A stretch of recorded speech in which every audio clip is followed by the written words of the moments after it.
Hello and welcome to Wayne County Sports Talk, or Coach's Corner 2.0. I'm Ken Fisher and I'm joined by College of Worcester head coach Austin Holder. Coach, thanks for coming in. It's always good to see you. I've never got to interview before, but we've talked many times, and anytime we get to talk, I always enjoy speaking football with you. So. I appreciate it, kid. Really excited to be here and have a conversation with you. Great. Well, start it all off. How was your summer? Oh, it was great. It was a wonderful summer for my family and I. You know, at the college, our kids conclude class at the beginning of May. And then they report back actually in the middle of August, about August 10th this year. And so there's a nice window in between there where you can find some balance and have some time with your family. Right. But again, at the college level, it's about recruiting. So our coaches were out and about through the course of the summer trying to identify great prospects for the class of 2027. And so we did a good job of getting out, traveling across the country, and then also, you know, focusing here in Ohio on trying to find great prospects for this upcoming class. Well, the College of Worcester is unique with its prospects as far as getting accepted into the school and being a good football player. It's got to be a challenge to find those kids that fit the program. Yeah, no question, right? We've got to find a great balance of young men who are great in the classroom, but also care about the game and have great passion and great talent at that level. And so, you know, we're really proud of what our staff's able to do. Right now, we currently have a roster of 85 players. Wow. We're represented by 21 different states. And then we've also got some great local players that we're very excited about. We got 3 Tri-Way kids on our team. We ended up collecting a mid-year transfer from Worcester High School. Good. Brought a freshman in from Orrville. We have an all-conference linebacker from Hillsdale. So, you know, there's no question. We all know, I mean, the football in Wayne County is terrific in the local area. And so it's definitely a focus of ours to try to get out and about, especially in our local area, to try to acquire some great local talent to help our program grow. Right. Well, you say you bring the kids in early August. What do you start doing? I mean, do you start with meetings or do you start with practices? Tell us or take us through maybe a coach's week as you're beginning the season, because we're still, 2 weeks away from your first competition? We are, yeah. We're just under 14 days away from our first competition. And you're right. So our players, they moved in on August 10th, and that's really a focus of move in and connecting with the parents, making them comfortable with their situation and acclimation to college. Following that, the next day is kind of an administrative day where we take them through an abundance of meetings, you know, NCAA compliance, connecting with our administration, things of that nature. And then the following day is go time. And in the college world, what's really awesome for us is they're living on campus, they're eating on our campus. So we're waking them up at 6 a.m. on day one. We're having a morning conditioning test. We don't conclude our day with them until about 8 or 9 o'clock at night. So there's a lot of high touch opportunities to help build your team and build your program in college. And we've been doing that here for the last week or so, and we still have about a week or so of that left with a couple of controlled practices, joint practices, and scrimmages with other opponents to get ready for our first game on September 3rd against Wilmington. Okay, well, I know in years past it was very unusual for colleges to scrimmage other opponents because there was always the black and gold scrimmage. I don't know if you continue that, or can you tell us about either the black and gold or the schools that you may be scrimmaging this year or already scheduled, probably? Yeah, absolutely. So, you know, my first season last year, we actually did do a black and gold scrimmage. Some of that was based on roster numbers and availability and in our hiring process. But what we found is we felt like it was best to get our team out and be able to have those joint practices and scrimmages with other opponents where we're hitting someone else to get ready and acclimated for the season.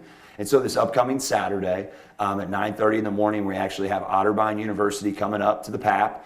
And we're going to have kind of what we call a joint practice, a controlled practice. We'll have officials there. We'll do some team sets. We'll walk through some special teams, some one-on-one, 7-on-7, inside run periods where we can control the tempos of those practice and really try to help each other get a little bit better. The following Thursday, we'll actually travel up to Baldwin-Wallace University, and we'll do kind of what we call a preview scrimmage. A lot of ways, kind of like high school's second scrimmage, where you go out, you have the kickoff, you execute some special teams, but not live, but get into the tempo of the game. So we'll do that for our second scrimmage, and then, like I said, we open up the season on a Thursday night, September 3rd, against Wilmington University here at the PAP. Yeah, at the PAP at 7 p.m. That's right. Yeah. So, well, you know, you're talking about the scrimmages. Do you actually go in and say you see something that Coach Holder doesn't particularly like? Can you ask the other team, say, hey, can you show that us again so we can make corrections so I can coach my kids? You're exactly right. And this first scrimmage is very much focused on that. You know, myself and Coach Marquise down at Otterbein University have a very good relationship. And this first joint practice is exactly that. We want to line things up. If we don't like the way it looks or the way our players executed it or even theirs, We can slow down the tempo, reset the look, talk them through what they should do, talk them through what they should expect, and then be able to execute it again. When we get into that preview scrimmage, that's more like a game. We're going to coach off the film at the conclusion of that game with our players the next day. But you're exactly right. This first practice, this joint practice is very much that. Well, then you mentioned special teams and trying to run a controlled special team. How hard is it to keep kids controlled when, you know, there's a lot of grass out there and they're freewheeling and they're ready to hit somebody? Yeah, no question, right? And you certainly put a lot of your best players on special teams. You know, special players making special plays. And so what we do is, you know, what we'll do is we'll really not be live on our returners and we won't be live on the kickers. So we'll line up a look. We'll allow our players up front to execute their assignment through the first 3 steps, and then we'll hold. So just kind of a controlled look at the specials, really trying to identify different alignments, how we block them, how we execute that, and then allowing our returners to either fair catch or just catch the football and then reset. Right. It's so much different fielding a ball when you got big feet coming down.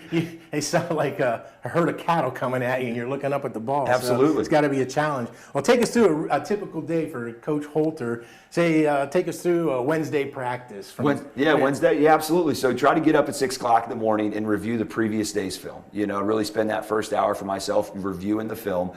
Then we'll get into the office. We'll typically have a staff meeting to discuss the day, the week ahead, or, you know, do we have recruits on campus for the upcoming weekend, things of that nature.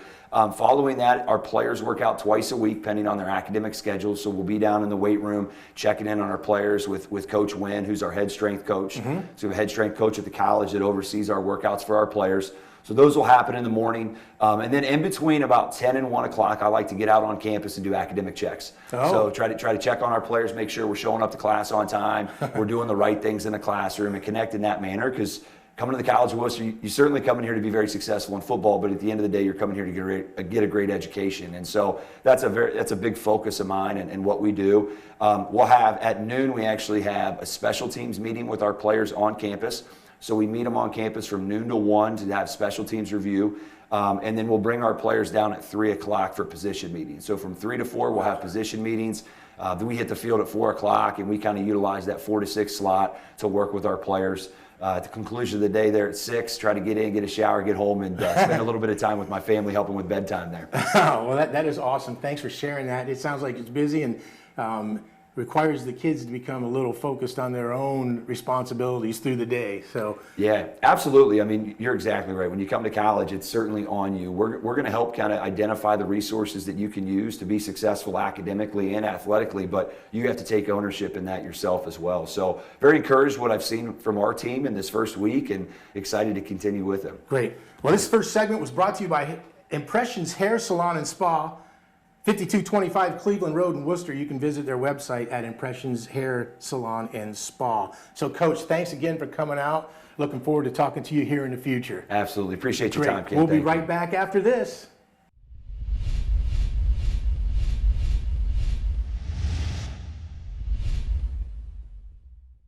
Welcome back to Wayne County Sports Talk, Coach's Corner 2.0. Joining us now is Coach Kelly from Triway. Coach, thanks for coming out. It's always good to see you, and this is always an exciting part of the year when you're getting ready for your first contest. So first off, I'm going to ask you, how was your summer? Summer was good. It's been a long time at the school. Got one little vacation early away with the family, but we worked hard this summer. The boys put in a lot of work ethic, the numbers were there, high numbers in the weight room, so can't ask more from them and what they've been doing. Now it's time to put it all together. Yeah, well, you know, what's really neat is, you know, I looked on Facebook at your Triway page. Well, you get everybody involved. There's video of little kids doing drills, which is great, and it looked like great numbers for the youth. Yeah.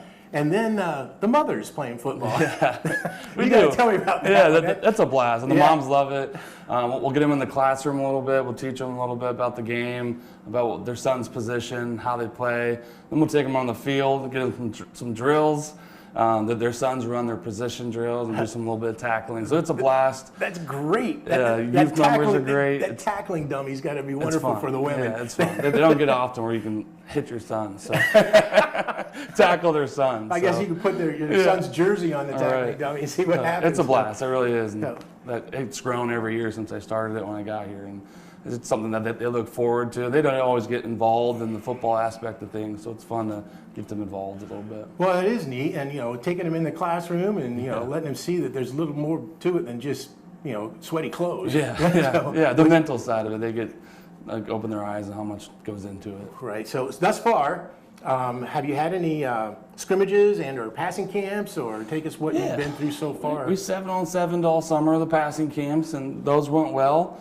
I thought we had a lot of success in those. We got a few canceled with the Canadian fires and things going on. That was a crazy time. I didn't think about that. Right during the middle of all that. And then we've had two scrimmages, Danville and Hillsdale. Okay. And then last week we scrimmaged Smithville. And all have gone better. We've progressed each week. I don't think we're where we want to be exactly, right. but we've gotten better. We've got some new guys in some key positions. Okay. Old guys or veterans, but varsity playing experience time is limited there, so they're growing. Yeah, that's a huge difference when you get out underneath the lights on Friday night. But with those teams that you were scrimmaging against, that's some quality opponents. Those are all playoff teams. Absolutely, and that's what we want. We want scrimmages that's going to test us, see where we're at. I mean, see where our weaknesses, our strengths are, and you can't get better than those three teams, especially in this area. Right. Yeah. Well, again, it's just solid football. It's Wayne County, and it's something I know that you really respect. But you guys are the same. I mean, you play a tough schedule, and but it's great your numbers are up. But boy, I'll tell you what, you got some big shoes to fill from some of the seniors that have left. You were just mentioning off camera that several of them are playing at the next level, and that would be expected after we watch them on Friday night. But can you tell us a little bit about the guys that are going to be filling in for some of the kids that graduated? Yeah, we had 6 seniors last year. Like I said, not a lot in numbers, but man, those guys were really big contributors for us. So quarterback, losing Luke Starr, so Jackson Clippinger is going to step into that role. Looking forward to him. He's got a lot of talent. Okay. As soon as he gets into that role and learning it and get onto that Friday nights, I really think he's going to take off. We lose Roman Gilbert on the line, but we had a sophomore last year, but actually all Ohio on the other side of the ball. And Landon Harvey, who's a very good defensive lineman, Braden Coolball up there. So luckily, the guys that we've lost, I mean, Grayson Smith, their running back and linebacker, he's got a Hauser behind him. So what was nice about those guys, they were great at mentoring and coaching the guys below them. Okay. And the next guy up throughout, and now it's just the next guy's got to fill in that role. Right. And that all those seniors, I mean, Gosser and Jacopero on the lines, it's just next guy up. And those guys did a great job. I think our culture's in a good spot to where you leave, that's great. It's your time now. I've learned for the last 2 years, the seniors are great at helping the younger guys, and now it's their time to shine. Well, you mentioned some names that come out. If you watch, any Friday night games or even listen to the games, those are names that you hear or heard all the time. But the one thing that I just think about those young men, they were tough. Yeah, I mean, they were absolutely. tough as nails. There were times when they were playing injured, get up, limp off the field, and the next play they're back in. You can't teach that to a player as a coach, but you can as a player to player. Yeah, and they're competitors. And Ollie Krupp's another one that we lost from last year in the skill. Another smallest great guy name, on the field. And one of the toughest. Yeah, one of the toughest. So we hope that that's the legacy they kind of left towards the program and the guys underneath them, to where the new guys got to play with that same competitive, that same intensity, and go out there and give it their all, because those guys definitely did. Right. Well, okay. Well, you opened up with West Holmes this Friday night.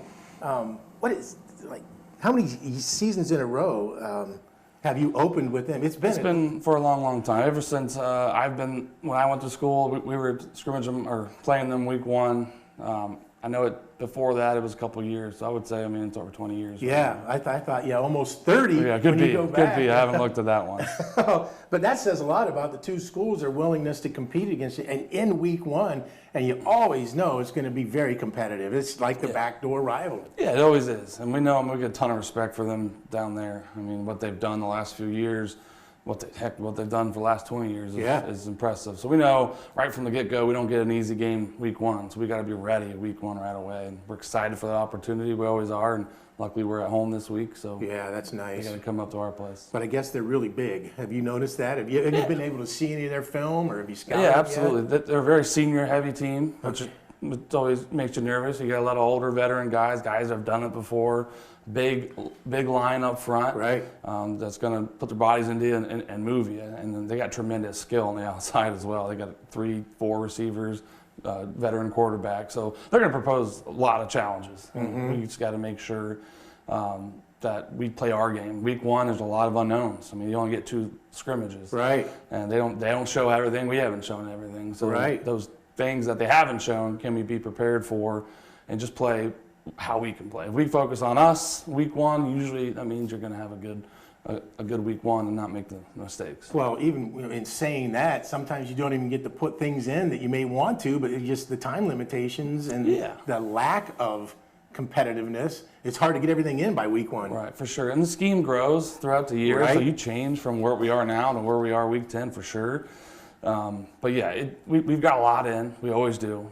We started installing this summer, so we're ready there. We've had it in for a couple weeks, and now we're just trying to fine tune it. Yeah. Well, all right. Well, this segment was brought to you by CNC Video Productions. We'd like to thank them for their sponsorship. And Coach, we want to wish you the best of luck this Friday night against West Holmes. Thank you. Appreciate you guys. All right. We'll be right back after this.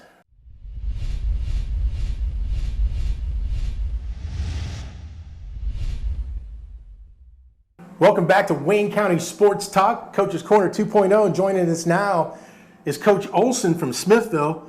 Coach, thanks for coming out. It's always a pleasure to talk to you and get to talk about Smithville football. Sure. How was your summer? It was good. Yeah. Did you get one?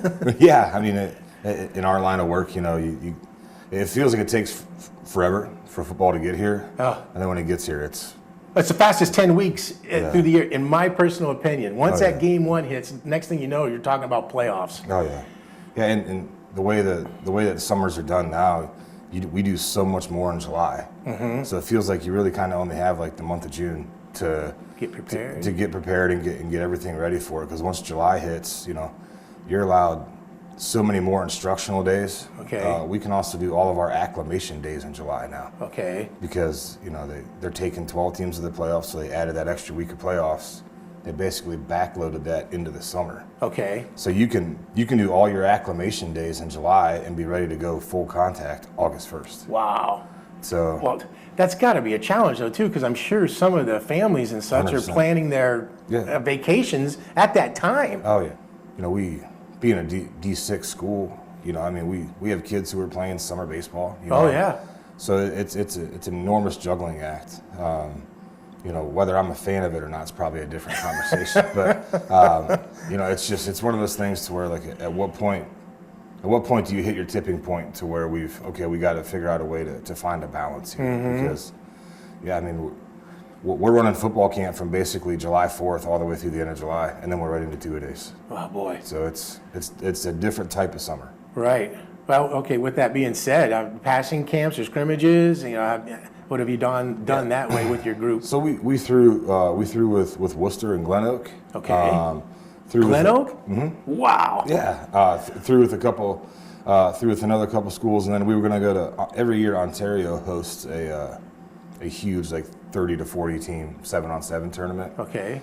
And that got canceled because of the Canada wildfires. Oh.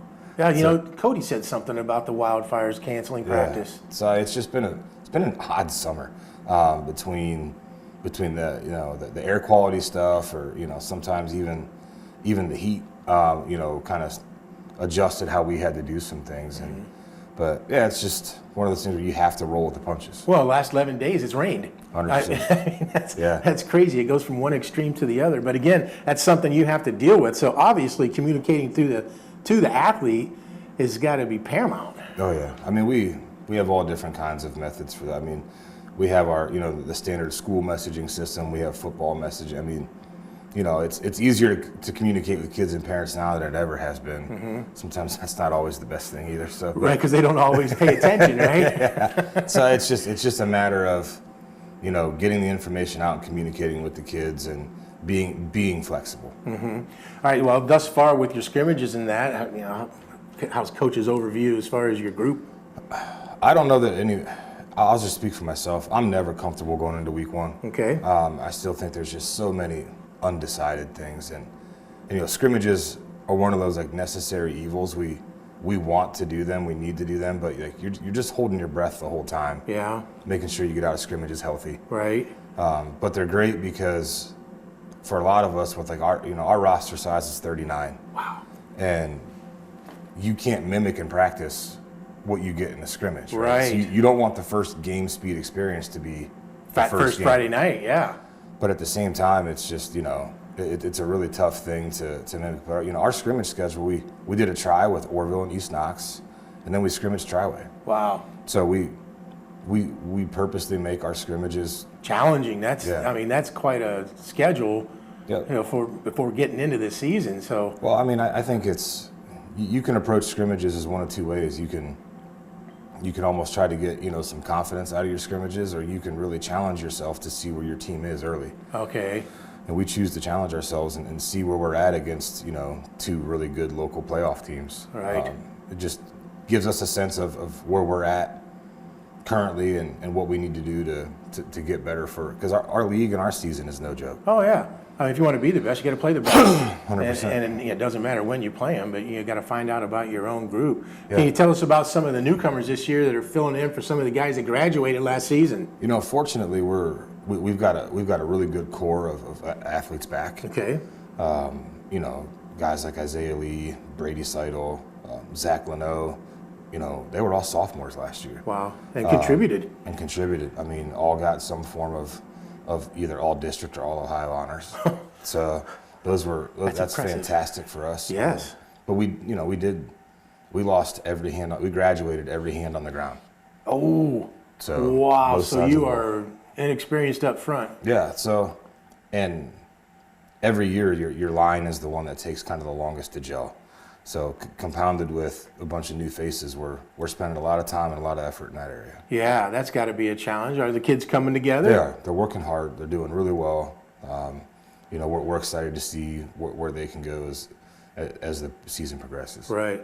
Well, it doesn't get any easier. Week 1, you're playing Tuslaw again. How many years in a row have you played Tuslaw? I was just talking, with Cody and Triway, starting with West Holmes. It seems like you're playing Tuslaw nearly every year for the last 10 years, maybe. Yeah. Game 1. We've been playing Tuslaw dating back to I think 2014, 2015, week 1. Wow. So, wow. It's a great game. We obviously have a lot of respect for the program in itself. A familiar coach in Brock Dial is at Tuslaw now. So, having coached against him when he was at Dalton and now at Tuslaw, there's a mutual respect between programs. But, you can tell they're in their 3rd year with him.